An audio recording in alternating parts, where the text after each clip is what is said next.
A man in a rain-soaked coat steps up to the counter of a high-end Chicago café, and the cashier laughs in his face. "Cortado?" she says, loud enough for everyone to hear. "You don't even know what that is."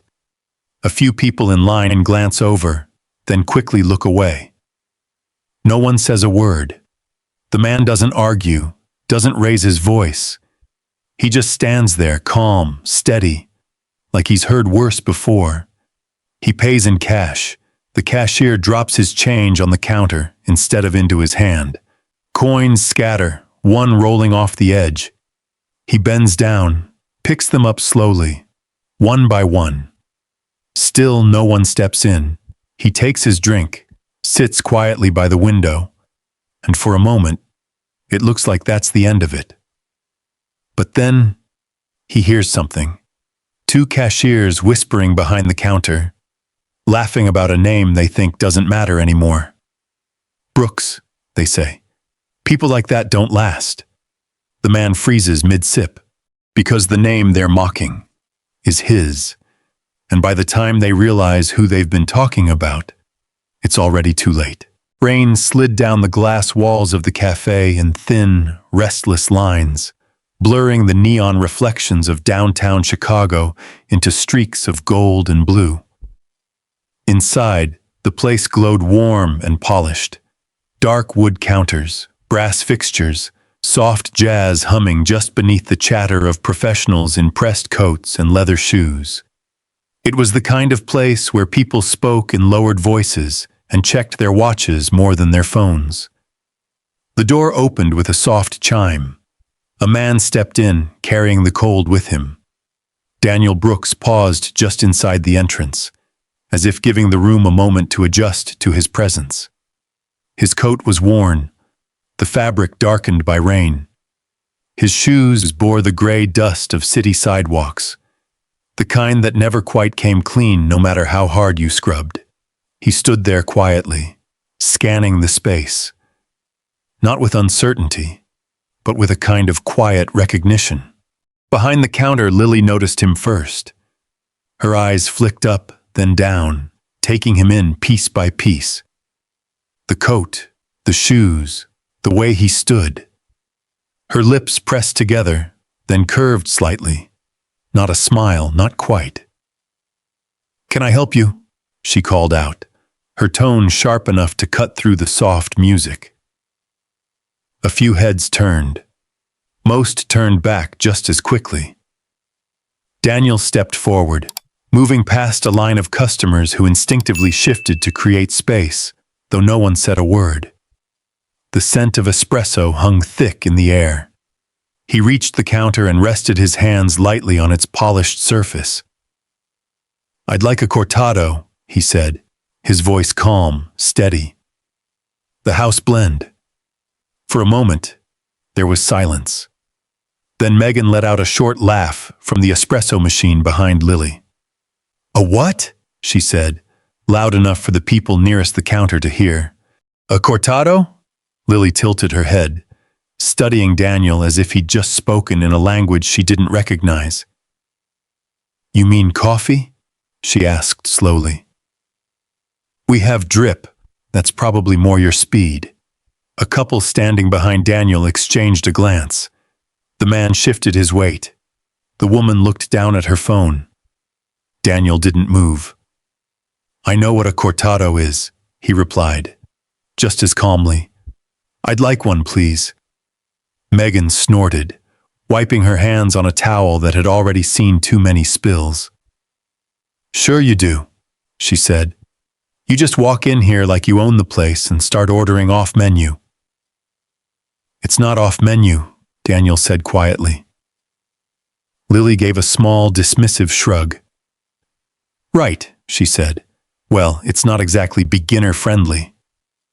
A ripple of low laughter passed between them, soft but unmistakable. The line behind Daniel grew still. No one stepped forward. No one spoke up. Rain tapped harder against the windows, a steady rhythm that filled the spaces where words should have been. Daniel's gaze didn't waver. For a brief second, His eyes shifted past Lily, past Megan, drifting toward the wall behind them. There, framed in dark wood, hung a photograph. The cafe's founder. The image caught the light at an angle, the overhead fixture reflecting just enough to blur the face into a wash of brightness. You could see the outline, a figure standing beside a small cart, a younger man with sleeves rolled up and something like hope in his posture. But the details were lost in the glare. Daniel looked at it a second longer than necessary. Then he brought his escutcheon back to the counter. "Cortado," he repeated. Lily rolled her eyes, fingers already tapping at the register. "Fine," she said. "One Cortado." She didn't ask for his name, didn't look at him again. Megan turned back to the machine, still shaking her head, a smile lingering at the corner of her mouth.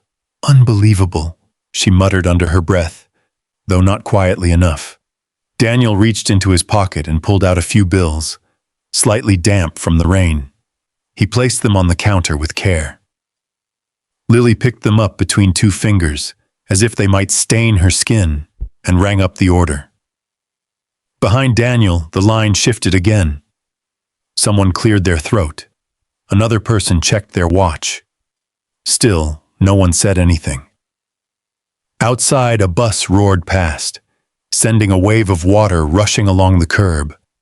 Inside, the warmth of the cafe felt just a little thinner. Lily punched the final button on the register. "That'll be all," she said flatly. Daniel nodded once. For a moment, it looked like he might say something more, but he didn't. He simply stood there, steady, composed, as the machine hissed to life behind the counter and the room returned, slowly, carefully, to its usual rhythm.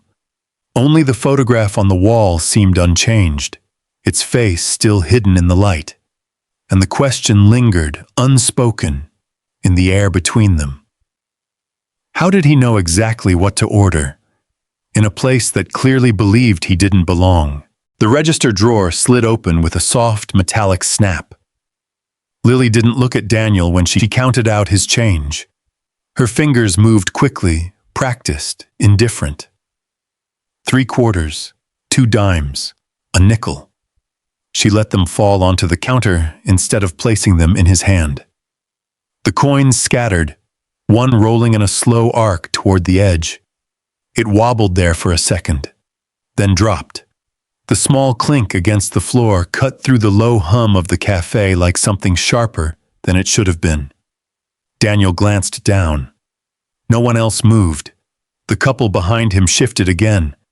The man exhaled through his nose almost as if he might say something, but then he didn't. The woman touched his arm lightly, a quiet signal. "Not here. Not worth it." Daniel bent down. His knees creaked just slightly under the motion, the sound nearly lost beneath the hiss of steaming milk. He reached under the counter, fingers brushing against the cool tile, and picked up the coin. Then he gathered the rest, one by one, each movement steady, deliberate. He didn't rush. He didn't hesitate. He stood back up, placing the coins carefully into his palm before slipping them into his pocket. Lily had already turned away. "Next," she called out, her voice bright again, almost cheerful as she greeted the young man behind Daniel. "Hey, what can I get started for you?" Her tone had changed completely. The shift was so smooth it might have gone unnoticed if anyone had been paying attention. But Daniel noticed. He stepped aside, moving toward the end of the counter where drinks were handed out. Megan was already working the espresso machine, her movements fast and confident. She didn't look at him either. "Cortado," she called out after a moment, setting a small cup on the counter. No name, just the drink. Daniel reached for it. The cup was warm, the ceramic smooth beneath his fingers. He held it for a second longer than necessary, as if measuring its weight, its temperature. something beyond what it was. Then he picked up the small plate beside it. Banana bread, sliced thick, the edges slightly crisp, the center still soft. He carried both to a table near the window. The glass was streaked with rain, the city beyond it blurred into shifting shadows and light. Headlights passed like slow-moving stars. Somewhere in the distance, a siren rose and faded. Daniel sat down. He set the cup in front of him, the plate just to the side. For a moment, he didn't touch either. Instead, he rubbed his thumb absently along the inside of his wrist. The sleeve of his coat had pulled back just enough to reveal the edge of an old scar, thin, pale against his dark skin, running diagonally like a line drawn long ago and never fully erased. A reminder of something harder, colder, a life that didn't come with polished counters and soft jazz. He lowered his hand. Across the room, a little girl stood near one of the tables, clutching her mother's coat. She had been watching him, curious, unguarded in the way children often are. Their eyes met for a brief second. Daniel gave her the smallest nod. Not quite a smile, but close enough. She smiled back. Then her mother noticed. "Come on," the woman said quickly, pulling the girl closer. Her voice wasn't harsh, just careful. "Stay with me." The girl looked back once, confused, before letting herself be guided away. Daniel watched them go. Something in his expression shifted, just slightly. Not anger, not even sadness. Something quieter. He picked up the banana bread and took a bite. It was good, better than he expected. Moist, just the right amount of sweetness. A hint of cinnamon that lingered at the back of his tongue. He chewed slowly. Behind the counter, Lily laughed at something the young man had said. The sound was light, easy, as if nothing in the last few minutes had mattered at all. Megan joined in, glancing over briefly, just long enough to confirm that Daniel was still there, still sitting, still out of place. She turned back to her work, shaking her head slightly. "Some people," she muttered, not bothering to lower her voice much. Lily leaned closer. "Yeah," she said under her breath. "They just don't get it." Daniel reached for his cup. The Cortado was warm, but not quite hot enough. The foam sat unevenly on top, the espresso beneath it slightly bitter. He took a sip anyway. Didn't flinch, didn't react. Just set the cup back down with the same careful motion he'd used to pick it up. Around him, the café moved on. Orders were called. Chairs scraped lightly against the floor. The door chimed as more people came and went, shaking rain from their coats, bringing in the cold only to leave it behind again. Life continued, as if nothing had happened, as if something hadn't.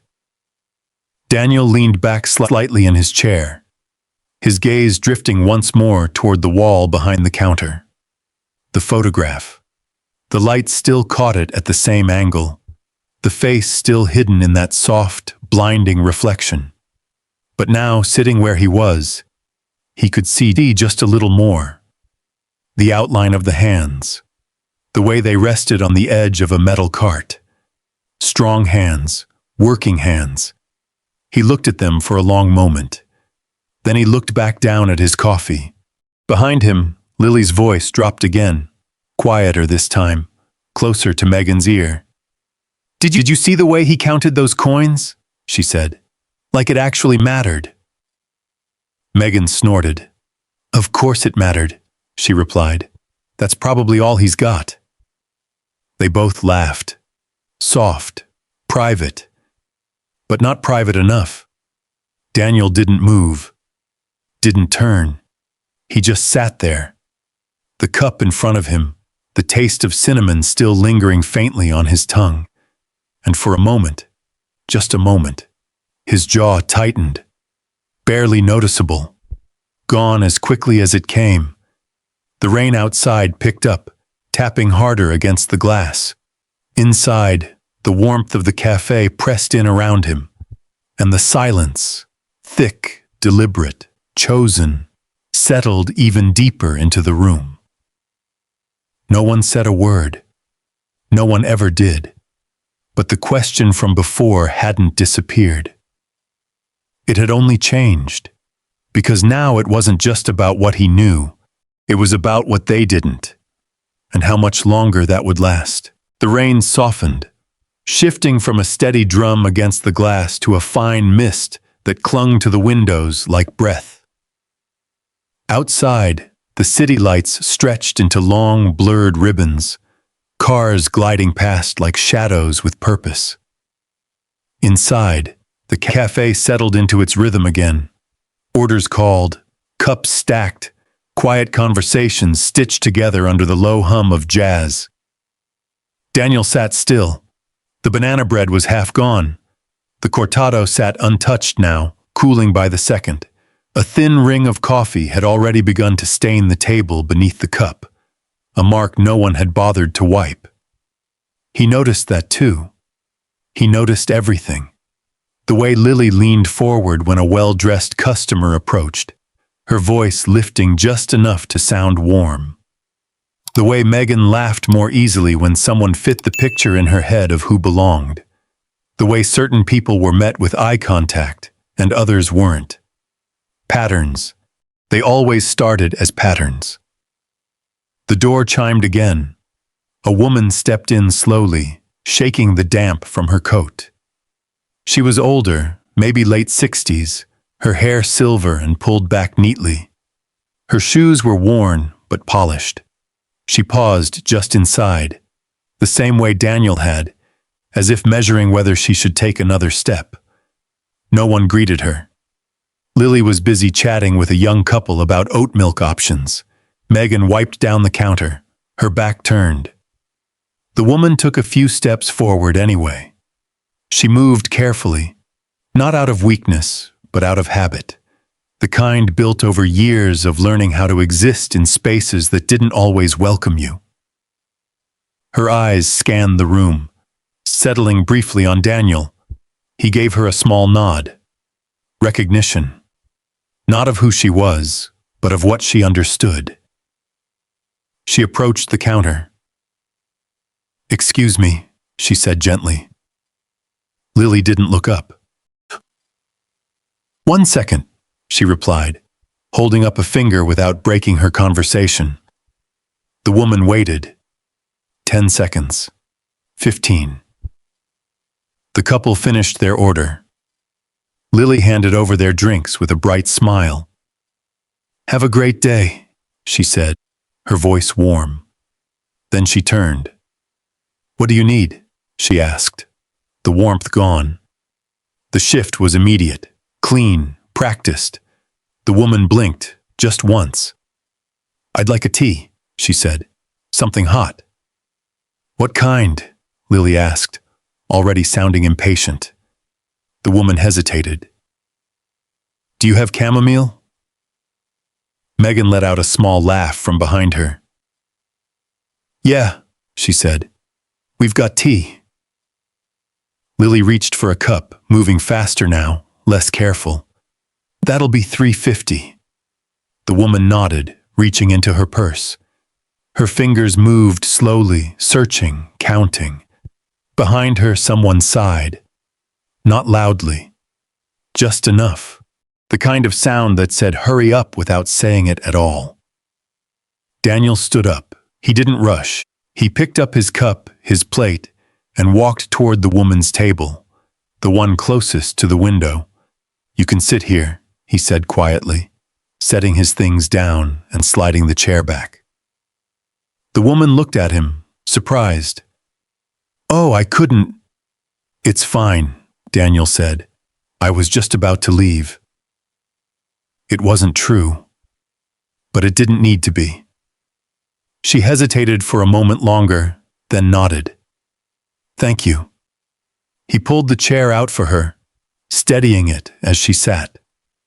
The movement was simple, practiced, something that came from a place deeper than politeness, from respect, from understanding. Daniel stepped back, leaving his cup behind on the table. "Your tea will be ready soon," he added, glancing briefly toward the counter. The woman smiled faintly. "You're very kind." Daniel inclined his head slightly. "Just passing it on," he said. He turned and walked away. Behind him, Lily set the tea down on the counter without calling out a name. "Chamomile," she said flatly. The woman didn't hear. She was still adjusting herself at the table, her hands resting lightly on the edge as she took in the warmth of the space.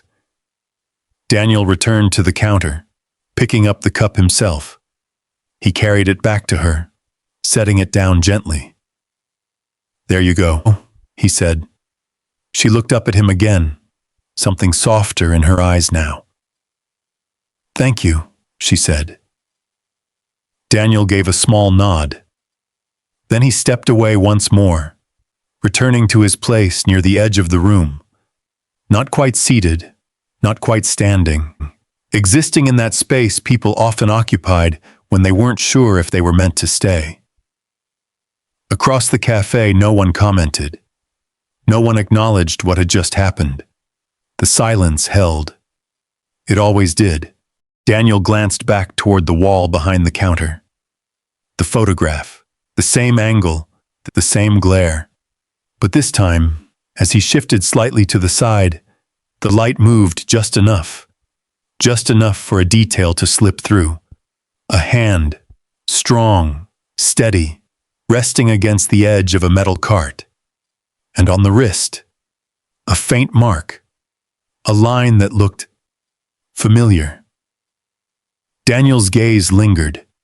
His own hand lifted, almost unconsciously, his thumb brushing once more against the scar on his wrist. The same angle, the same place. The connection flickered for only a second.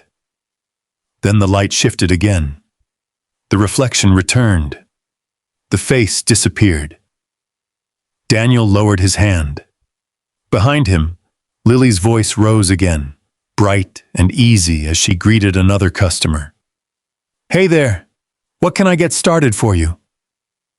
The warmth in her tone filled the space, but it didn't reach everyone. It never did. Daniel exhaled slowly, his eyes moving once more across the room. The tables, the customers, the quiet lines that divided them all without being spoken. He picked up his coat. The rain outside had nearly stopped. Only a light drizzle remained, tapping softly against the glass. He moved toward the door, his steps unhurried. But just before he reached it, he paused. Something behind him caught his attention. A voice. Lower this time. Closer. Megan leaning in toward Lily. Her words meant to stay between them, but not quite quiet enough. "Did you see that?" Megan said, her tone edged with amusement. "Acting like he owns the place." Lily smirked. "Yeah," she replied. "People like that always do." Daniel stood still, just for a moment. The door chimed softly as someone else entered, brushing past him without a glance. He didn't turn around, didn't respond. He simply stepped out into the gray Chicago morning, the cool air settling around him like something familiar. Behind him, the cafe door closed. The warmth inside sealed away. But the words, the ones meant to disappear into the noise, didn't. They followed him. And somewhere, just beneath the surface of his calm, something shifted. Not anger. Not yet. Something quieter. Something patient. Because whatever they believed about him, whatever they thought they understood, they were wrong. And they didn't even know how wrong. Not yet. The drizzle had slowed to a thin mist, barely visible unless you stood under the streetlights. Daniel didn't leave. He stopped just a few steps outside the cafe, beneath the narrow awning that ran along the building. The city moved around him, cars sliding past, tires whispering against wet pavement, a bus hissing as it pulled up to the curb. People hurried by with their heads down, coats pulled tight, each wrapped in their own urgency. Daniel stood still. Through the glass, the café looked different from the outside, softer, warmer, like a place built to welcome people in. He watched it for a moment. Then he turned back and stepped inside. The bell above the door chimed again, softer this time, almost lost beneath the sound of milk steaming. No one looked up. It was as if he had never left. He walked past the counter without stopping, returning to the same corner table near the window. The older woman he had helped was sipping her tea slowly, both hands wrapped around the cup. She glanced up as he passed. "You forgot your coffee," she said gently. Daniel paused. A faint smile touched his face, the kind that didn't ask for anything in return. "Looks like I did," he replied. He took his seat again. The cup was still there, the surface now cool, the foam collapsed into a thin layer. The coffee ring had spread slightly, darkening the wood beneath it. He didn't wipe it. He picked up the cup and took another sip, as if the temperature no longer mattered. Behind the counter, Lily and Megan had shifted into a slower rhythm. The morning rush had passed, leaving behind a scattered handful of customers and the low hum of a place catching its breath. It was quieter now. Quieter meant careless. Megan leaned against the counter, her phone in hand, scrolling through something that made her smirk. "You see the guy who just came back in," she said, not bothering to lower her voice much. Lily glanced over, following her gaze. Daniel sat with his shoulders relaxed, his attention on the cup in front of him. "Yeah," Lily said. "What about him?" Megan tilted her head, watching him the way someone watches something they don't quite understand but have already decided doesn't matter. "He's still here," she said. "Like, he actually thinks he belongs." Lily let out a soft laugh. "Please," she said. "People like that don't belong anywhere like this." The words landed lightly between them, as if they had said them 100 times before. Daniel didn't look up. He didn't need to. Megan pushed off the counter slightly, leaning closer. "You know what Craig said last week," she continued, "about keeping the vibe right?" Lily nodded, already smiling. "Yeah," she said. "Filter the crowd." "Exactly," Megan said. "You let too many of the wrong people in. This place starts looking like—" She trailed off, then shrugged. "Something it's not." Lily folded her arms, glancing around the room. "Brand matters," she said. "That's what they don't get." Daniel's hand paused around the cup, just for a fraction of a second. Behind him, a chair scraped lightly as someone shifted, the sound echoing more than it should have in the quiet space. No one interrupted them. No one ever did. Megan's voice dropped slightly, though not enough. "You remember that training video?" she asked.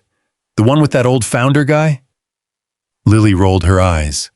"Barely," she said. "Some outdated story about starting from nothing or whatever." Megan laughed. "Yeah, like that actually means anything now."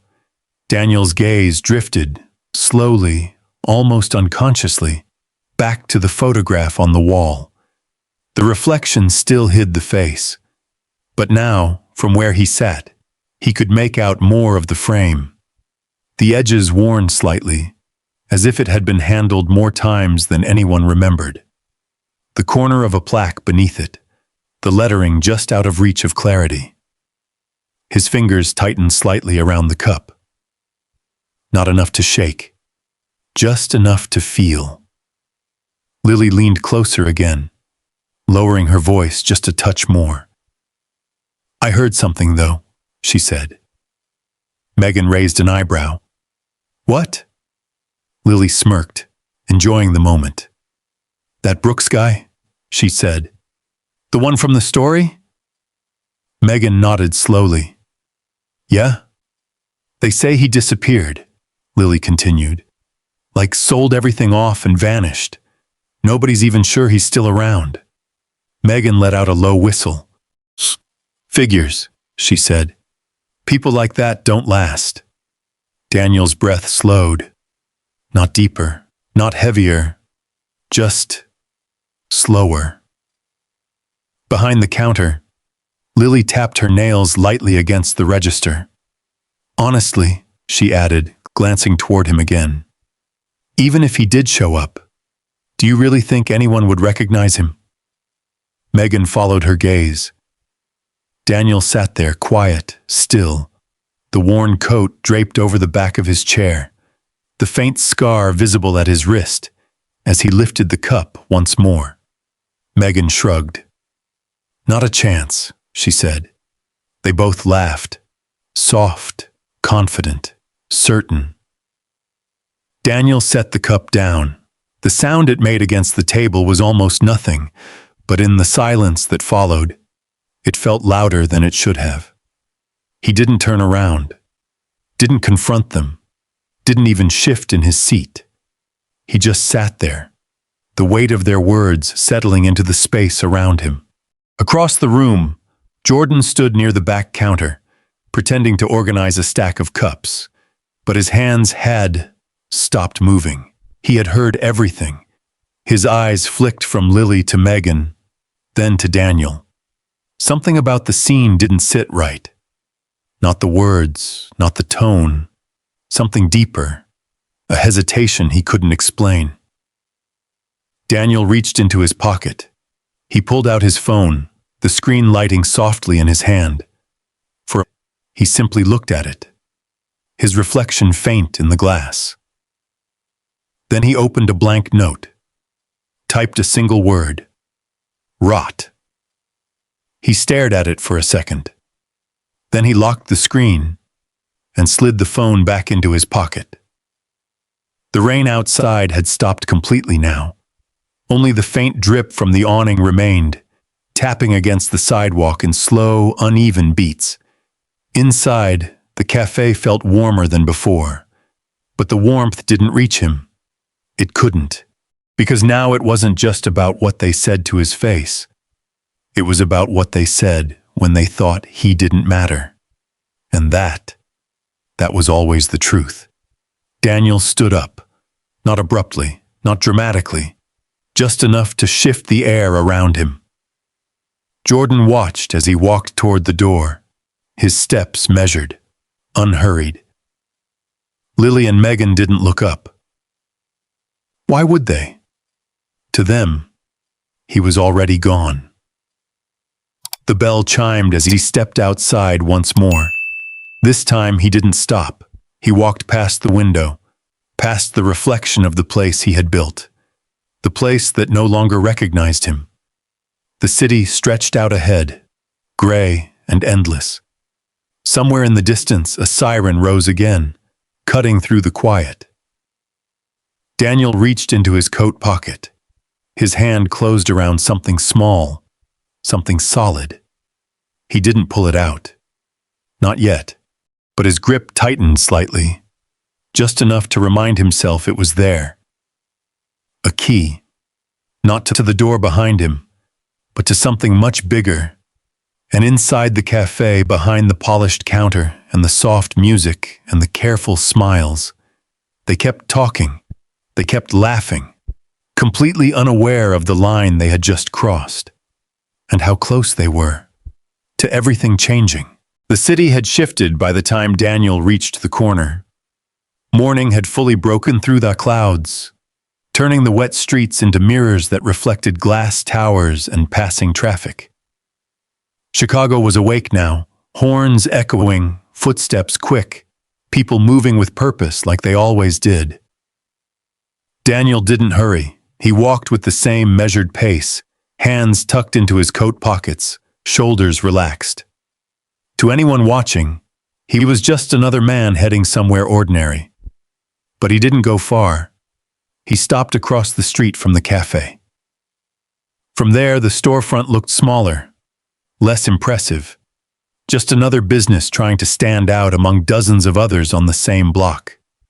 The sign hung above the door, clean and modern, the logo sharp against the brick. Daniel looked at it for a long moment. Then he stepped back under the shadow of a nearby awning and waited. Inside, the rhythm continued. Lily moved behind the register, her energy returning now that the morning crowd had settled. Megan leaned against the espresso machine, chatting as she wiped down the counter in slow, careless motions. Jordan stayed near the back, quieter than before. He kept glancing toward the door, toward the place where Daniel had been. Something about the man lingered with him, not just what had happened, but how it had happened. The stillness, the way he listened, the way he didn't react. It didn't fit. Not with the way most people responded when they were treated like that. Jordan shook it off, grabbing a stack of cups and lining them up along the counter. "You're thinking too much," Megan called out, noticing him. He looked up. "What?" he asked. "You've been staring at that door for 5 minutes," she said, smirking. "He's not coming back."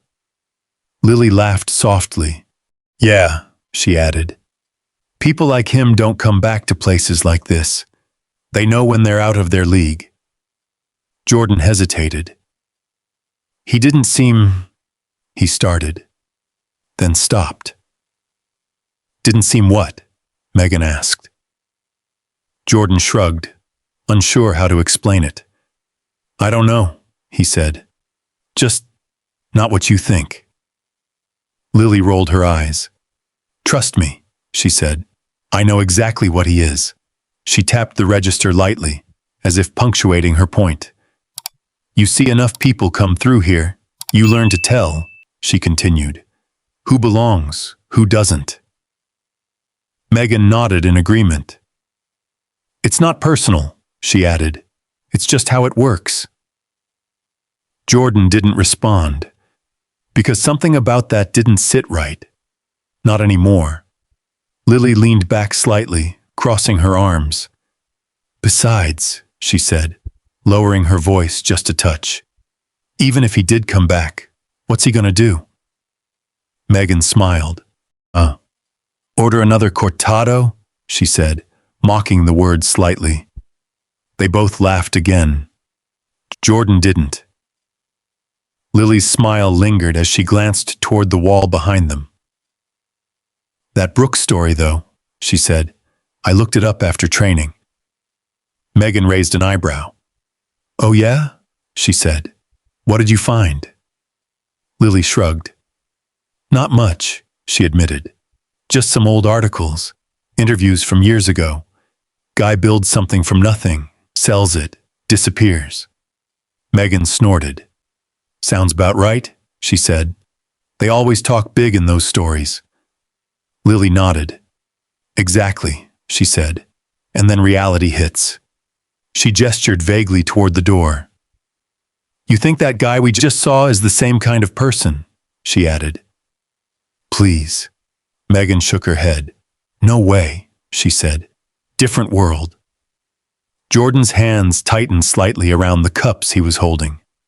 "But what if—" he started. Lily cut him off. "What if what?" she said, her tone sharper now. Jordan hesitated. "What if he knew something we don't?" he asked. Silence. Just for a second. Then Megan laughed. "Like what?" she said. Jordan didn't have an answer, because he didn't know. He just knew that something felt off. Lily stepped closer, her voice dropping again. "You're overthinking it," she said. "That guy, he's nobody." She said it with certainty, with the kind of confidence that came from never having to question it. Across the street, Daniel watched through the glass. He couldn't hear their words anymore. But he didn't need to. He had already heard enough. He reached into his pocket again. This time he pulled the object out. A small, worn key card. The edges were scratched, the surface faded from years of use. The logo on it was older, an earlier version of the one hanging above the cafe door. Simpler, less polished, but unmistakable. Daniel turned it over in his hand. On the back, faint but still visible, were a few engraved letters. DB. He ran his thumb over them once, then slipped the card back into his pocket. A black sedan rolled slowly to the curb beside him. It stopped without a sound. The driver's window lowered just enough. "Mr. Brooks," a voice said from inside. "Everything ready?" Daniel didn't look at the car right away. His eyes remained on the cafe, on the people inside who had already decided who he was, on the space that had once been something else entirely. Then he nodded. "Tomorrow morning," he said. "First thing." The driver nodded back. "Yes, sir." The window slid up. The car pulled away, merging into traffic as if it had never been there at all. Daniel stayed where he was for a moment longer. The city moved around him, unaware, unchanged. But not for long, because inside that cafe, behind the counter, behind the laughter, behind the quiet assumptions, they had already crossed a line they couldn't see. And Daniel Brooks, the man they had dismissed, laughed at, reduced to nothing, was about to remind them exactly who they had been talking about. Not in anger, not in noise, but in a way they wouldn't be able to ignore. Across the street, Jordan looked up again. For a brief second, his eyes met Daniel's through the glass, and something in his expression shifted. Recognition. Not of who Daniel was, but of something deeper, something that didn't fit the story he had been told. Daniel held his gaze for a moment. Then he turned and walked away. And inside the cafe, the laughter started again. Still light, still careless, still certain, completely unaware that by this time tomorrow, everything they believed about that place and about the man they thought they understood would be gone. The afternoon passed without ceremony. Inside the cafe, the light shifted slowly from pale morning gray to a softer gold that stretched across the floor in long rectangles. The rain had stopped completely now, leaving behind a damp sheen on the streets and a chill that clung to the air every time the door opened. Lily checked her phone between customers. Megan leaned against the counter, spinning a pen between her fingers.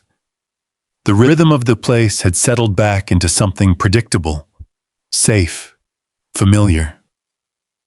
Jordan moved quietly between the back counter and the sink, rinsing cups that didn't need rinsing, wiping surfaces that were already clean. His mind wasn't on the work. It kept drifting. Back to the man. The way he had stood there, the way he had listened, the way he hadn't argued, hadn't defended himself, hadn't even tried. That wasn't normal. Jordan had seen people get upset for less. Voices raised, tempers flared, arguments that lingered long after the person left. But this had been different. He dried his hands slowly, glancing toward the door again. Empty. The man hadn't come back. Of course he hadn't.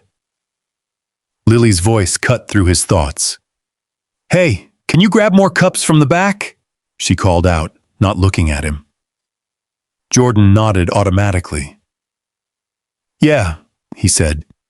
He turned toward the narrow hallway that led to the back room, the fluorescent lights buzzing faintly overhead.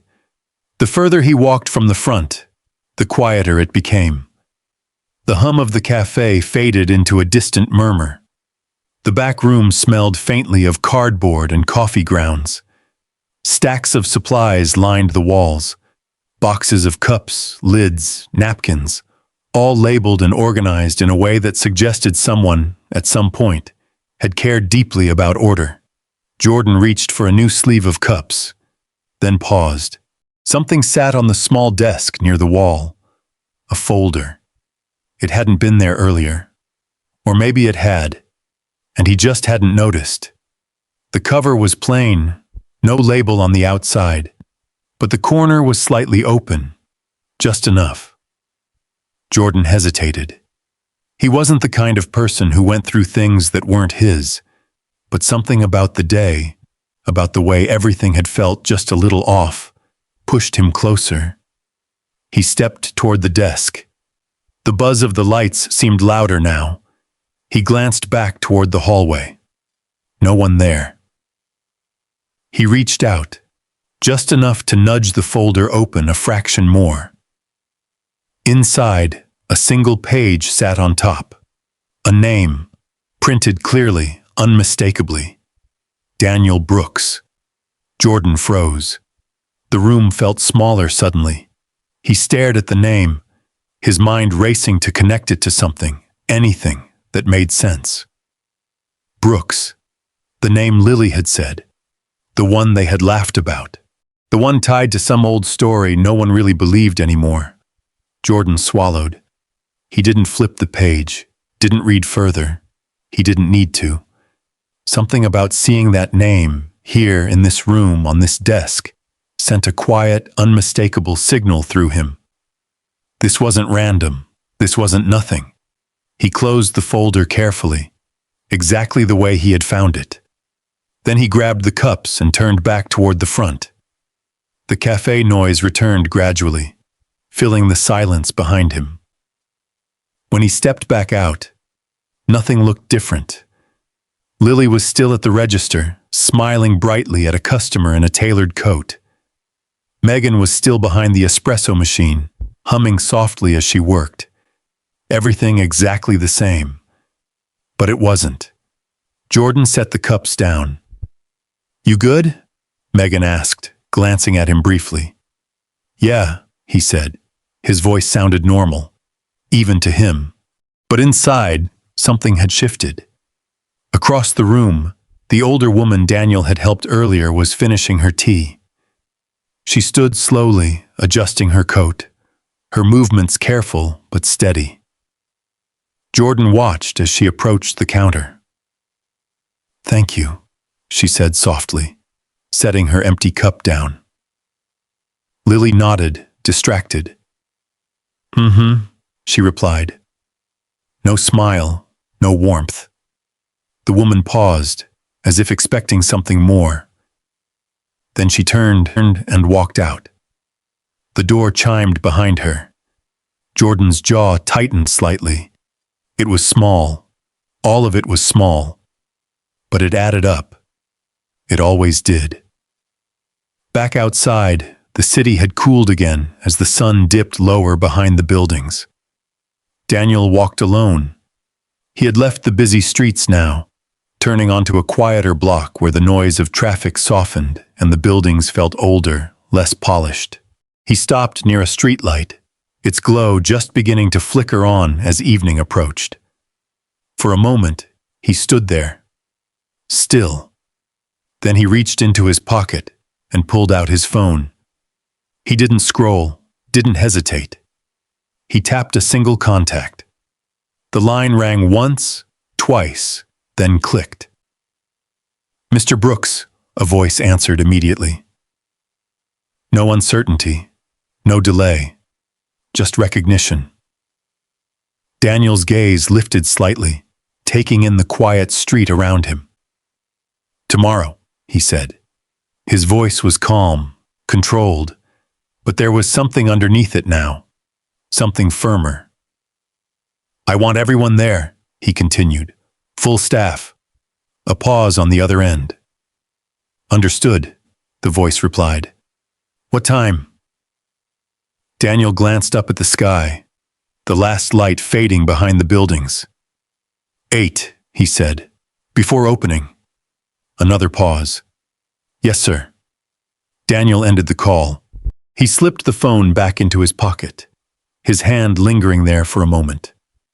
The city around him moved as it always did, unaware, unchanged. But the decision had been made, not out of anger, not out of pride, but out of something deeper, something that had been built long before that cafe ever existed. Long before anyone behind that counter had decided who belonged and who didn't. Daniel took a slow breath. Then he turned and walked on. Back inside the cafe, Lily and Megan laughed again at something small, something forgettable. Jordan stood behind the counter, his eyes drifting once more toward the door, toward the place where the man had stood, toward the space where something had happened that no one else seemed to understand. He didn't say anything, didn't ask, but the question stayed with him, not about what had happened, but about what was coming next, because whatever that man had been, whoever he really was, Jordan knew one thing now. Tomorrow wasn't going to be normal, and for the first time since he started working there, he wasn't sure he wanted it to be. The city hadn't fully woken up yet. A thin blue-gray light stretched across the streets, caught between night and morning. The sidewalks were damp from yesterday's rain, the air still carrying that cool, metallic scent that lingered after a storm. Traffic was lighter, quieter, just the occasional car passing, tires whispering over wet pavement. The cafe sat dark. No music, no chatter, no glow spilling out onto the sidewalk. Just stillness. At 6:42 a.m., a single figure approached from down the block. Jordan. His hood was pulled up against the chill, hands tucked into his jacket pockets as he walked. He wasn't scheduled until later, but he had barely slept. Every time he closed his eyes, he saw the name again. Daniel Brooks, printed in clean, bold letters, waiting. He stopped in front of the cafe, staring at the locked door. Something felt different, not just in his head, in the air. He reached for the handle out of habit. It didn't move. Locked. Jordan frowned. That wasn't right. The store opened at 7 o'clock. Someone should have been inside already. Lights on, machines warming up. The quiet prep that always came before the rush. But the windows were dark. No movement inside. He stepped back, glancing up and down the street as if the answer might be waiting somewhere nearby. Then he noticed it. A small sign taped to the inside of the glass. Closed for staff meeting, 8 a.m. Jordan stared at it. They never closed. Not for anything. A faint unease settled deeper in his chest. Behind him, footsteps approached. "Yo, you see this?" Megan's voice. Jordan turned.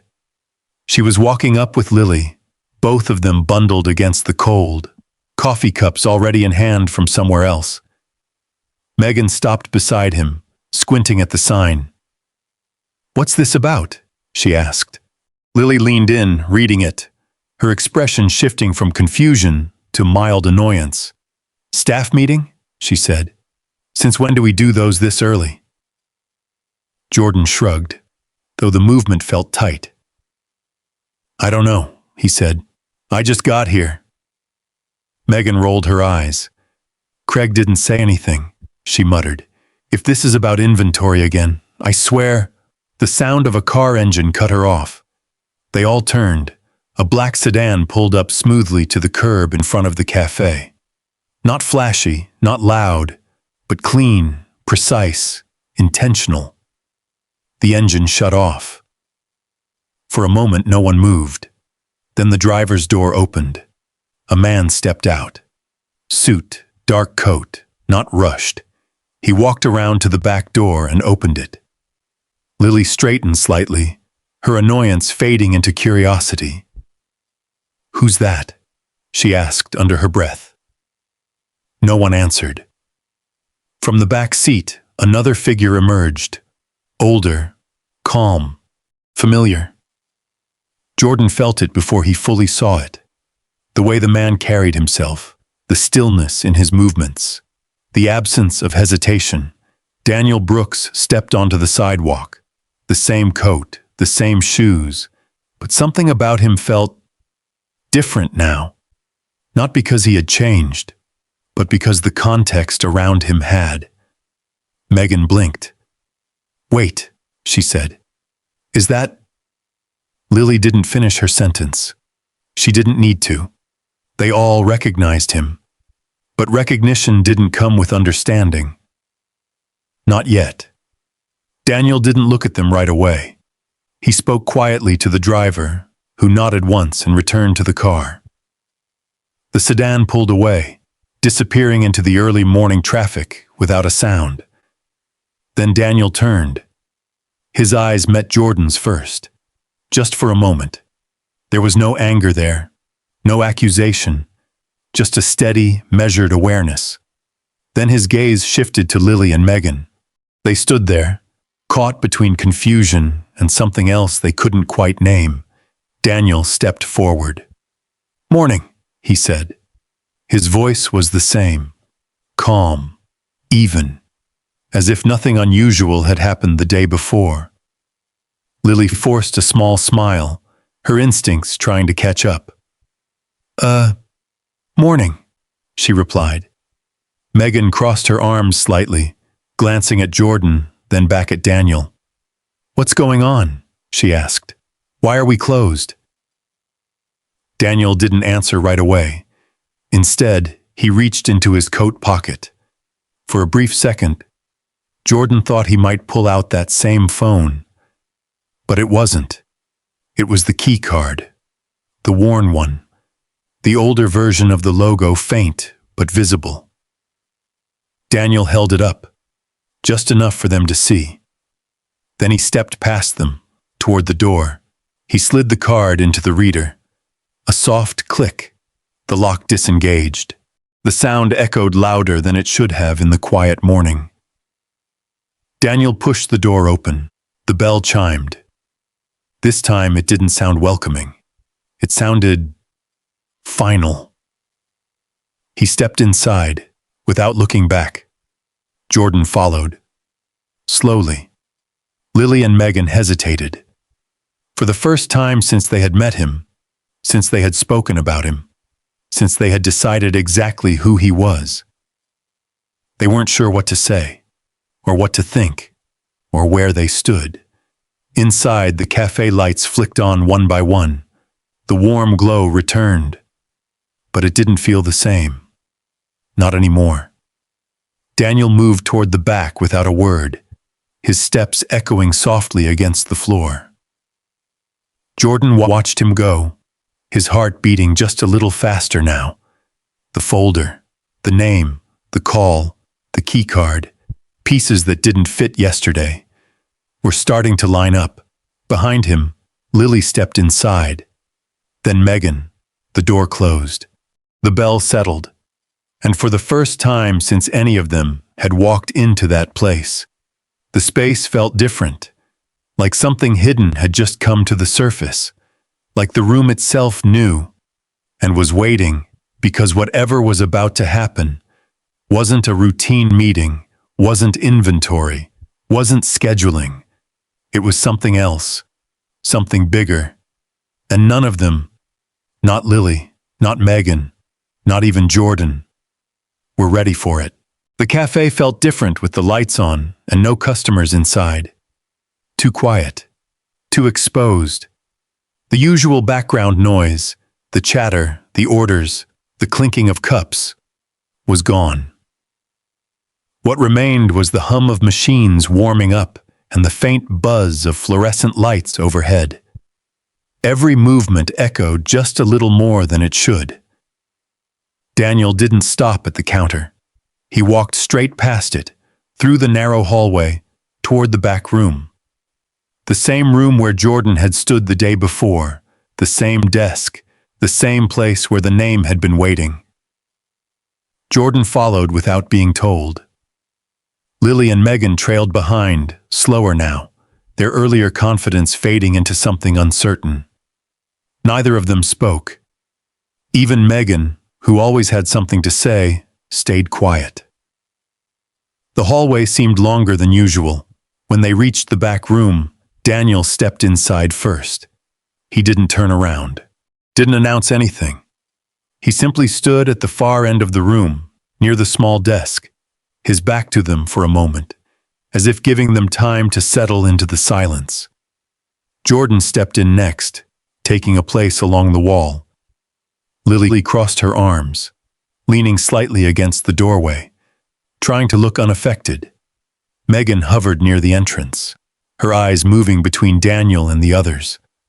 More footsteps followed. The rest of the staff. A couple of baristas from later shifts, still groggy from the early call-in. A stock clerk who looked like he'd been pulled out of bed with no explanation. And finally, Craig, the store manager, walking in with a forced calm that didn't quite reach his eyes. "What's going on?" Craig asked, his voice measured but tight. "I didn't schedule." He stopped when he saw Daniel.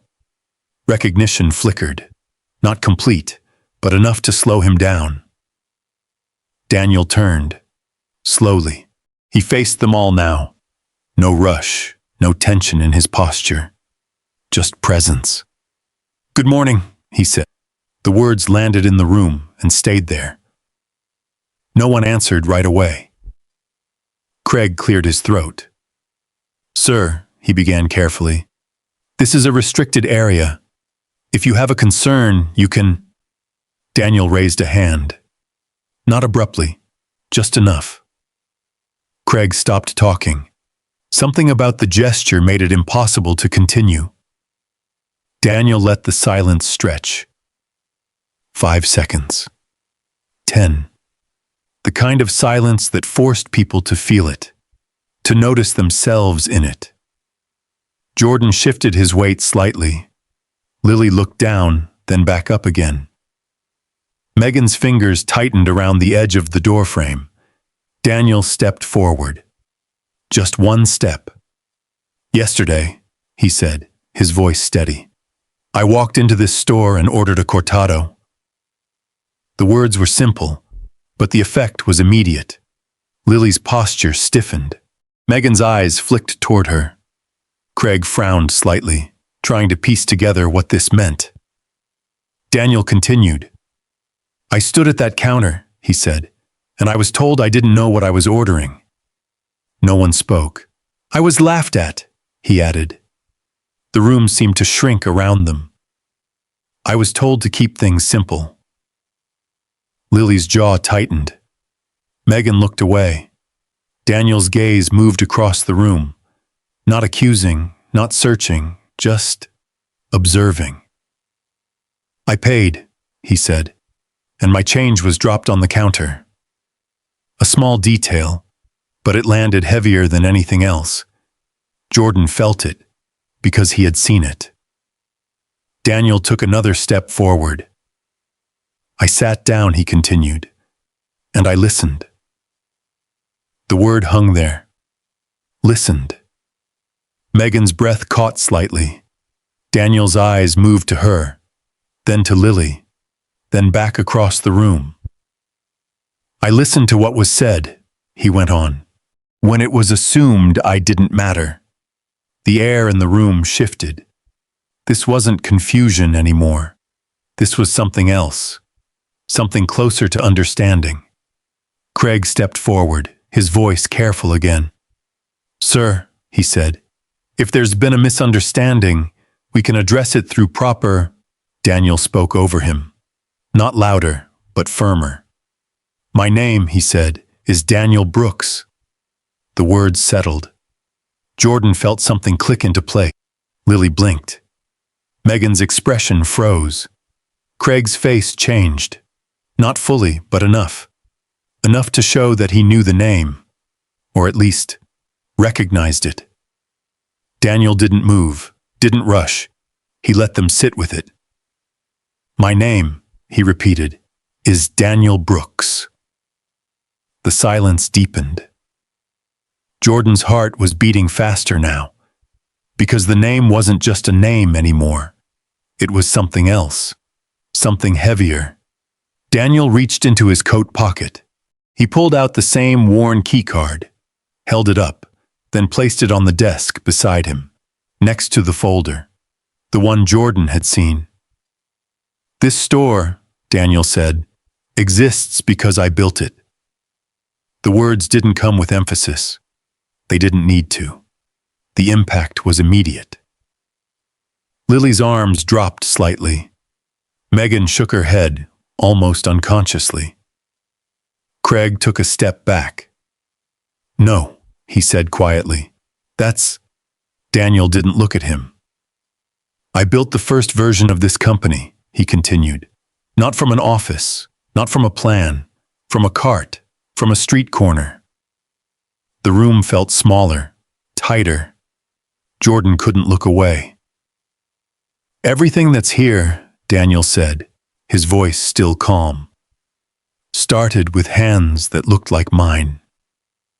He held his hand up slightly, the faint scar visible, the same one reflected in the photograph on the wall. Recognition hit. Not all at once, but enough. Lily's breath caught. Megan's mouth opened slightly, then closed again. Craig didn't speak, couldn't. Daniel lowered his hand. "And yesterday," he said, "I was told I didn't belong here." No one moved. No one spoke, because there was nothing to say. The truth had already landed, and it wasn't going anywhere. Daniel looked at each of them again. Slower this time, more deliberate, not as a stranger, not as a customer, but as something else entirely. Something they hadn't seen. Something they hadn't recognized. Until now. And the weight of that realization settled over the room like something final, because the man they had laughed at, the man they had dismissed, the man they had decided didn't belong, was standing right in front of them, and everything they thought they understood was already falling apart. No one moved. The silence inside the back room thickened, pressing against the walls, settling into every breath. The hum of the machines outside seemed distant now, like it belonged to another place entirely. Daniel didn't raise his voice. He didn't need to. The truth had already shifted the room. Craig was the first to react. He straightened slightly, forcing control back into his posture, even as his hands betrayed him with a faint tremor. "Mr. Brooks," he said carefully, choosing each word like it might break. "If this is about yesterday, I can assure you we take all customer concerns seriously." Daniel's eyes met his. Craig stopped. Again. It wasn't anger that silenced him. It was something worse. Disappointment. Daniel stepped toward the desk and opened the folder. The same one Jordan had seen. He turned it around so everyone could see. Inside were printed pages, reports, screenshots, notes. "Yesterday," Daniel said, "wasn't a one-time mistake." He lifted the first page. Customer complaints, highlighted lines, unwelcome, ignored, disrespected, embarrassed. The words repeated like a pattern that no one had bothered to break. "These," Daniel continued, "are from the last 6 months." He set the page down. Another one followed. Internal numbers, customer satisfaction scores, rankings, the flagship store. At the bottom. The room shifted again. Jordan leaned forward slightly, trying to read the details. Megan swallowed. Lily stared at the pages like they didn't belong to her. Craig's face tightened. "These numbers don't reflect," he started. "They reflect exactly what they're supposed to," Daniel said, his tone calm but firm. "What people experience." Another page, notes, short phrases, handwritten. "Filter the crowd, keep the vibe, brand fit." Daniel let those words sit in the air. They didn't come from nowhere, he said. His gaze moved slowly across the room, from Craig to Lily to Megan. To build a pattern like this, he continued, you need more than one bad day. No one spoke, because no one could. Daniel picked up another sheet, this one smaller, folded once. He opened it carefully. This, he said, was written inside the register. Lily's breath caught. Megan's eyes widened just slightly. He held the paper up. 2 columns, simple, clear, hearts and X's. A quiet system, invisible to customers, obvious to anyone who knew where to look. Customers you decided were worth serving, Daniel said, his voice even. And customers you decided weren't. He didn't need to read the names. The implication was enough. Jordan felt something sink in his chest. Because this wasn't just attitude. It was intention. Craig stepped forward again, his voice tighter now. Mr. Brooks, I didn't authorize anything like that, he said quickly. If this is happening, I'll address it immediately. Daniel looked at him. Really looked. And for the first time, Craig couldn't hold his gaze. You already had the chance to address it, Daniel said quietly. He reached into the folder again, pulled out another set of pages. These were sent to you, he continued. Emails, reports, complaints. Ignored, dismissed. Buried under language that sounded professional, but meant nothing. Everything looks fine. Within acceptable range. No action needed. Daniel set them down. Those are your words, he said. Craig's mouth opened, closed. Nothing came out. Lily shifted her weight, her voice barely above a whisper now.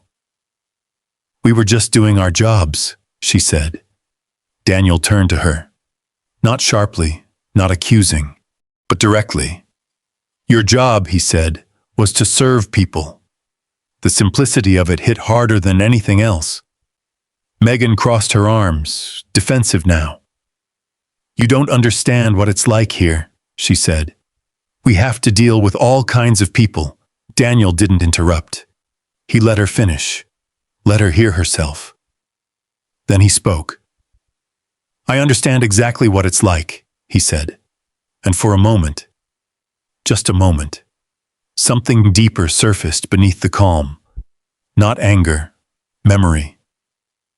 I built this place, he continued, because I knew what it felt like to walk into a room and be treated like you didn't belong. The room stilled again. Jordan felt it.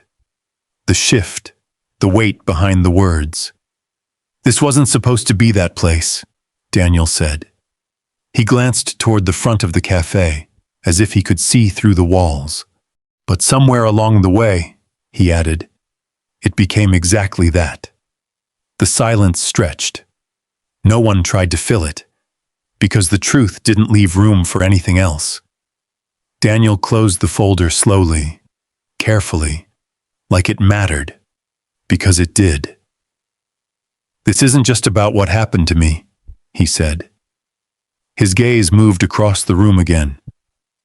It's about what's been happening to everyone who walks through that door and doesn't look the way you expect them to.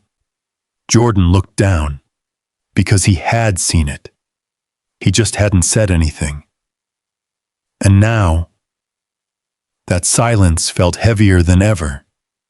Daniel's voice softened slightly, not weaker, just clearer.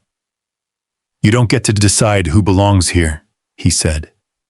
The words settled into the room like something permanent. Because they were. Lily's eyes dropped. Megan didn't speak again. Craig stood still, the weight of everything pressing down in a way he couldn't deflect anymore.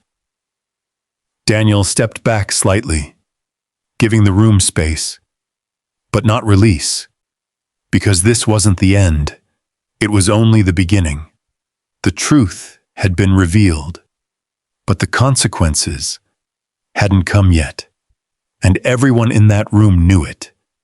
They could feel it, because whatever happened next was going to change more than just one store. It was going to change everything they thought they could get away with. And for the first time, they understood something clearly. This wasn't a conversation. This wasn't a warning. This was accountability. And it had finally arrived. No one dared to move. The air in the room felt heavier now, like something invisible had settled onto every shoulder at once. Even the faint hum from the cafe floor outside seemed to fade, as if the building itself was holding its breath.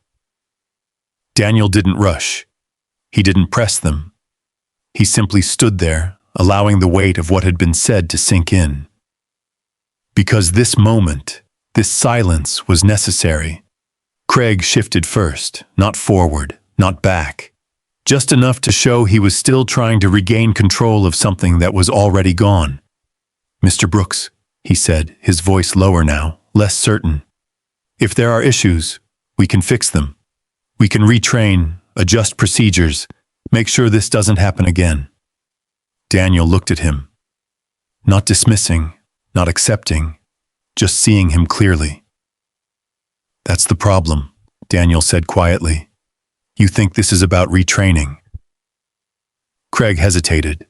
Daniel took a step to the side, his gaze moving across the small room, taking in each person, each expression.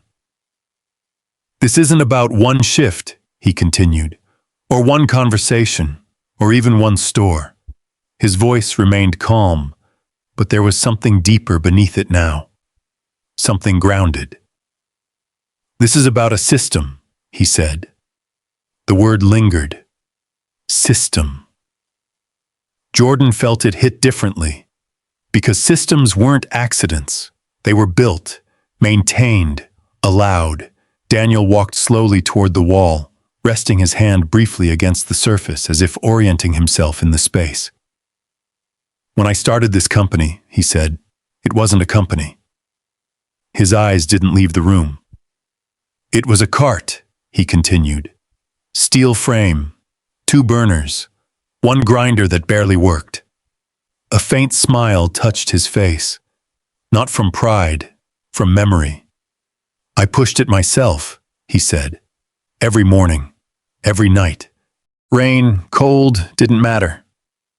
Lily looked up slightly. Megan's arms loosened just a fraction. Even Craig stayed silent. "Back then," Daniel went on, "I didn't have a choice about who came to my counter." He paused. "Everyone did." The simplicity of it landed harder than any accusation. "If someone had money," he said, "I served them. If they didn't," he added, "sometimes I served them anyway." Jordan swallowed. Because that didn't match what he had seen inside the store. Daniel's voice softened, just slightly. "There were days I didn't make anything," he said. "Days I went home with less than I started." He let that sit. "But I kept showing up," he continued, "because I believed something simple." He turned back toward them. "That a place like this," he said, "could be different." The words echoed faintly in the room. Lily shifted her weight again. Megan looked down. Craig said nothing. Daniel stepped closer to the desk again, his hand resting near the closed folder. "But somewhere along the way," he said, "we stopped paying attention." His gaze moved to Craig. "Not because people are bad," he added. Then to Lily, to Megan, to anyone in this room. He wasn't pointing. He was including. "Because systems don't fail all at once," Daniel said. "They drift." The word felt precise, intentional. "They drift when no one checks them," he continued. "When results matter more than experience. When numbers look good enough to ignore everything underneath." Craig's eyes dropped, because he knew. Daniel picked up one of the pages again, just briefly. Sales were fine, he said. That's what you saw. He set it back down. But this, he tapped lightly against the stack, is what people felt. Jordan closed his eyes for a second. Because he had felt it too. He just hadn't named it. Daniel's voice grew quieter now, more focused. And when people stop feeling welcome, he said, they stop coming back. He let that truth settle, not as a threat, as a fact. Not all at once, he added, not loudly. Just less. The room seemed to shrink again, because that kind of loss was harder to see, harder to measure, until it was too late. Daniel looked toward the front of the store again, his expression unreadable for a moment. I built this place because I didn't have one, he said. The words came slower now, more personal. I've walked into rooms where people decided who I was before I said a word, he continued. Lily's head lowered. Megan's shoulders tightened. Daniel didn't stop. I've been told to sit in the corner, he said, to wait, to keep it simple. A faint breath passed through the room. Not from him, from them, because now they were hearing it differently. This wasn't supposed to be that place, Daniel said again. But this time, it wasn't just a statement. It was a reminder of what had been lost and what needed to be faced. Craig finally spoke again, but his voice had changed. Less defensive, more uncertain. What do you want us to do? He asked. The question hung there. Not challenging, not deflecting, just real. Daniel looked at him, then at the rest of the room, at Jordan, at Lily, at Megan. At this point, Daniel said slowly, it's not about what you say. He paused. It's about what happens next. The words carried weight, because everyone in that room understood what they meant. This wasn't a lecture. It wasn't a conversation. It was a turning point. And whatever came after this would define more than just their jobs. It would define the place itself. Daniel stepped back slightly, giving them space again. But this time, the silence that followed felt different. Not empty, not frozen, but charged. Because the truth had been laid out, the system had been exposed. And now, there was no way to pretend it hadn't. Jordan looked down at his hands, then back up at Daniel. For the first time since the meeting began, he felt something shift inside him. Not fear, not confusion. Something closer to clarity. Because the man standing in front of them wasn't just the founder, wasn't just the person they had misjudged. He was the reason the place existed at all. And that meant something. It meant everything. Across the room, Lily swallowed hard. Megan didn't look up. Craig stood still, the weight of responsibility settling in a way he couldn't avoid anymore. And Daniel simply waited. Not for an apology, not for an excuse, but for something far more difficult. A change. And in that moment, everyone in the room understood that what came next would decide whether this place deserved to exist the way it did, or needed to become something else entirely. No one spoke for a long time, not because they didn't have anything to say, but because for the first time, they understood that what they said next actually mattered. The hum of the espresso machine outside kicked on automatically, filling the silence with a low, mechanical sound. It felt out of place, like the store was trying to continue a normal day while everything inside it had already changed. Daniel didn't rush them. He had said what needed to be said. Now came the part that couldn't be explained away, the part that couldn't be softened, the part that would stay. He reached down and opened the folder again. This time he didn't show it. He simply pulled out 3 separate envelopes. Plain, unmarked. He held them for a moment. His gaze steady, then stepped forward. Lily tensed. Megan's fingers tightened at her sides. Craig stood still, as if bracing for something he already knew was coming. Daniel stopped in front of Lily first. He held out the envelope. She didn't take it right away. Her eyes moved from the envelope to his face, searching for something. An explanation, a way out, a chance that this wasn't what it looked like. There was none. Slowly, her hand lifted. She took it. The paper felt heavier than it should have. Daniel's voice remained calm. "Effective immediately," he said. "Your employment here is terminated." The words were direct, clean, no anger, no hesitation. Lily's breath caught. For a second, she looked like she might argue, but nothing came, because there was nothing to argue with. Daniel continued, not raising his voice. "This isn't about one moment," he said. "It's about a pattern you chose to participate in." Lily's shoulders dropped slightly. The confidence she had carried the day before, the ease, the certainty, was gone, replaced by something quieter, something real. Daniel turned to Megan. He held out the second envelope. She stared at it longer than Lily had. Her jaw tightened. "You're serious?" she asked, her voice barely controlled. Daniel didn't answer the question. He didn't need to. She took the envelope. Slower this time, her hands shook just enough to notice.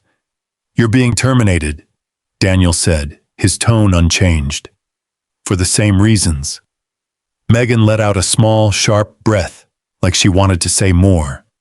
But again, nothing came, because the truth didn't leave space for excuses. Daniel stepped past them, toward Craig. The room seemed to close in as he did. Craig straightened, forcing himself to meet Daniel's gaze. "I can fix this," he said quickly. "Give me a chance to correct."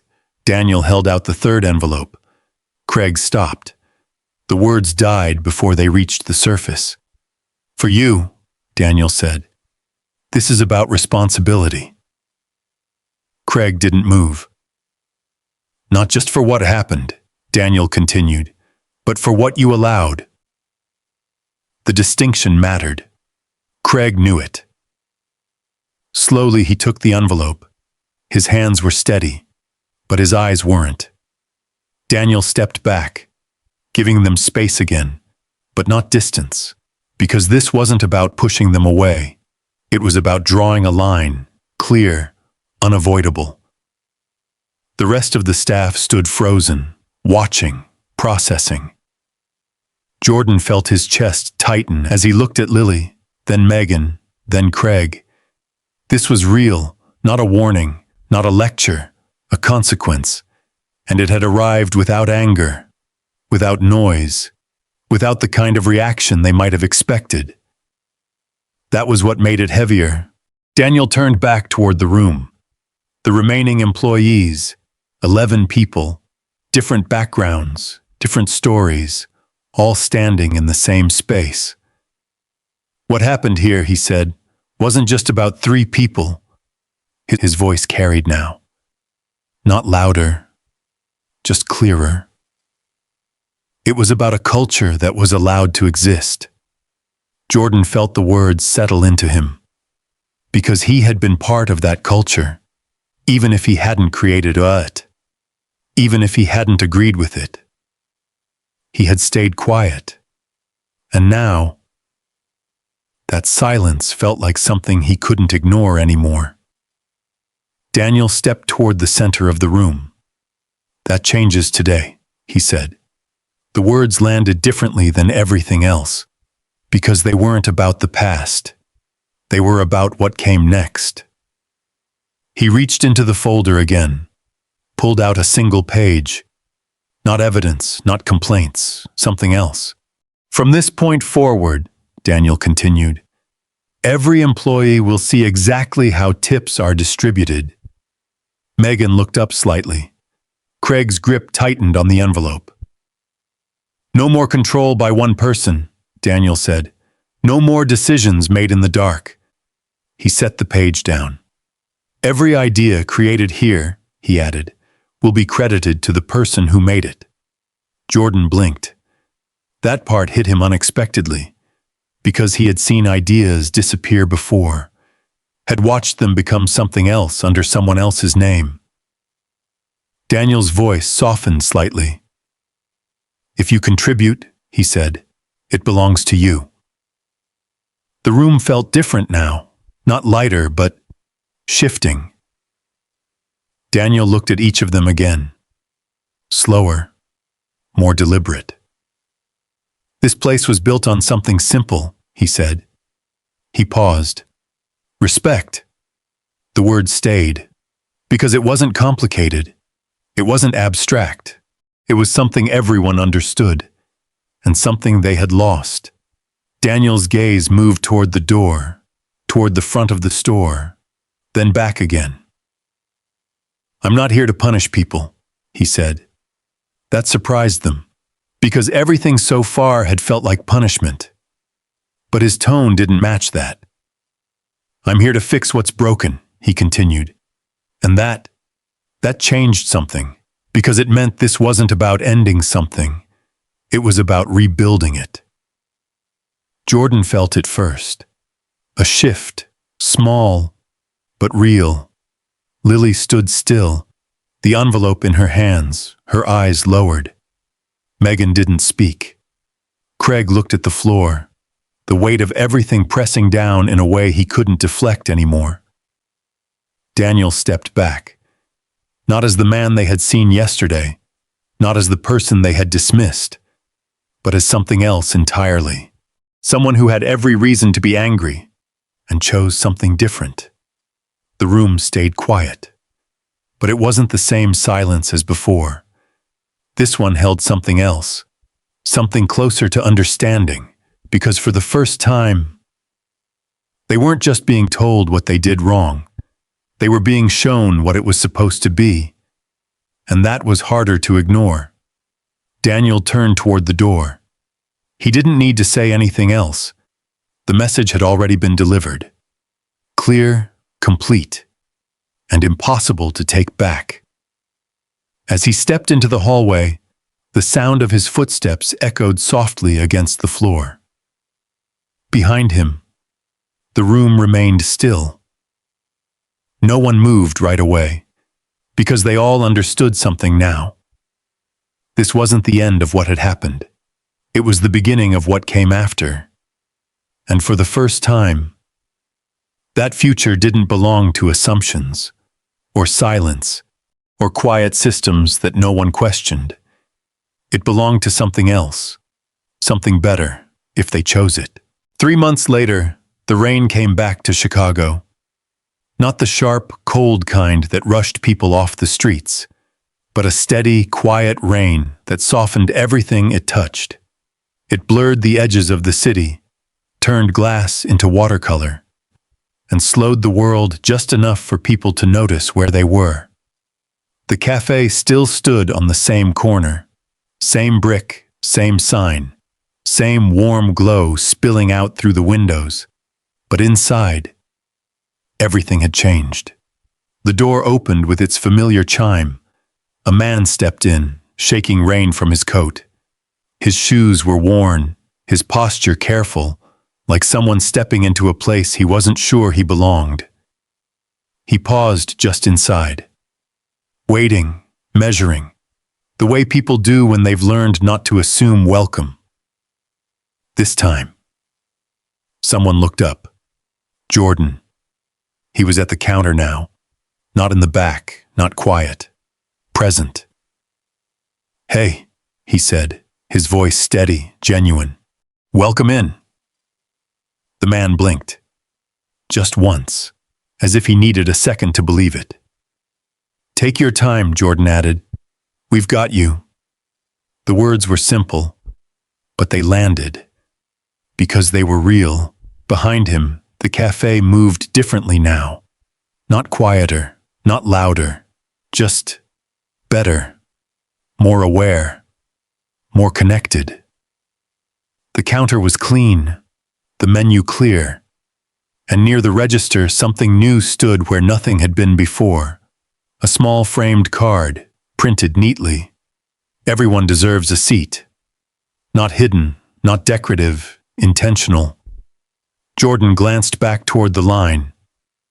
"Whenever you're ready," he said. The man stepped forward.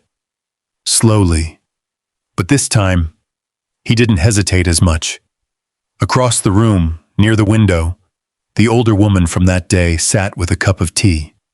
Same careful posture, same steady hands. But her expression was different. Relaxed, at ease. She looked up as the door chimed again. Another customer entered.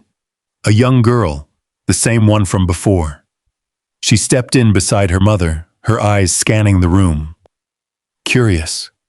Open. This time no one pulled her back. No one hurried her away. She looked toward the window and smiled. Because the man sitting there looked familiar. Daniel Brooks. He sat in the same spot he had taken months ago. Same table. Same view of the rain against the glass. But the difference was clear. He wasn't sitting in the corner anymore. He wasn't invisible. He was simply there, present, part of the space. He held a cup in his hands, the warmth rising gently into the cool air. A plate sat beside him, banana bread, just as it had before. He took a bite. This time he didn't pause, he didn't freeze. He didn't listen for what people might say, because there was nothing like that left to hear. Jordan moved behind the counter with purpose now, calling out orders clearly, making eye contact, handing drinks over with care. Names were spoken, not assumed, not shortened, not dismissed. The rhythm of the cafe had changed, not because it was forced, but because it was understood. In the back, Craig's office door was open, empty. No one filled it yet. Not because it wasn't needed, but because it would be filled differently this time, with someone who understood what the space was meant to be. Lily and Megan were gone. Not spoken about, not blamed, just gone. Because the focus had shifted, forward, not backward. Jordan handed a drink to the man who had just entered. "Here you go," he said, placing it gently into his hands. The man nodded. "Thank you," he replied. Jordan smiled. "Of course." Across the room, the young girl approached the window table. She hesitated for a second, then spoke. "Hi," she said softly. Daniel looked up. His expression softened immediately. "Hi there," he replied. She pointed at the empty chair across from him. "Is this seat taken?" she asked. Daniel glanced at it. The same seat he had offered away before. The same space that had once felt conditional. He smiled. "No," he said. "It's yours." She climbed into the chair, her small hands resting on the table. Her mother watched from a distance, uncertain at first. But Daniel gave her a small nod. Reassurance, understanding. The woman relaxed. Just a little. Outside, the rain continued to fall. Soft, steady, washing the streets clean. Inside, the cafe held something different now. Not perfection, not performance, but intention. Real, earned. Daniel looked around the room, at the people, at the space, at what it had become, not because of one moment, but because of what followed it. He took another sip of his coffee. Warm, balanced, exactly as it should be. The girl across from him smiled. "This place is nice," she said. Daniel nodded. It is, he replied. He paused, then added quietly, It's supposed to be. The words settled into the space, not as a reminder of what had been wrong, but as a recognition of what had been made right. Near the counter, the framed card caught the light again. Everyone deserves a seat. This time, no one questioned it. No one decided otherwise. Because now, it wasn't just a phrase, it was a promise. And for the first time, the place was finally keeping it. The rain tapped gently against the glass. The city moved on, and inside, something quiet, something steady, something lasting, remained.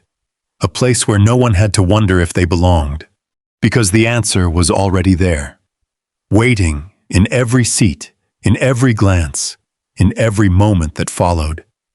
Everyone deserves a seat. And now, they meant it. When Daniel Brooks looked up and gave that little girl the seat he was once denied, he didn't just reclaim his place. He rewrote what that place stood for. Sometimes, the real cost of judgment isn't what we say out loud, but what we quietly allow to happen.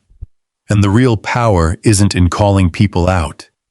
It's in building something better in front of them. Next time you walk into a place and see someone being overlooked, don't wait. Make eye contact. Say a word. Shift the moment. That's all Daniel Brooks did. And it changed everything in that room. Have you ever stayed silent when you knew something wasn't right? Or spoken up when it mattered most? Tell me below. And if this story stayed with you, the next one might hit even closer to home.